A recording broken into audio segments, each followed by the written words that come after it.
لاہور کی وہ آخری بسنت، لاہور کی فروری کی صبح میں ایک عجیب سی تھر تھراہٹ تھی۔ علی کوئی دنوں سے اپنی چھت پر کانے اور تیلوں کے ڈھیر لگائے بیٹھا تھا، کیونکہ اس سال اس نے محلے کے سب سے بڑے کھلاڑی شیرا کو چیلنج کر دیا تھا۔ صبح سویرے سورج نکلنے سے پہلے ہی پورا شہر جاگ چکا تھا۔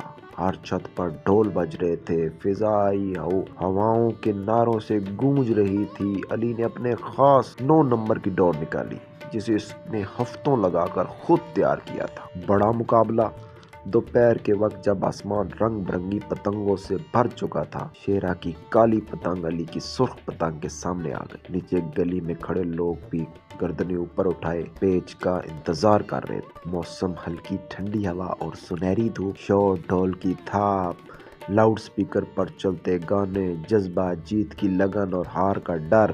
علی نے ڈور کو ایک خاص زاویے سے جھٹکا دیا اور ڈھیل چھوڑا شروع کر دی۔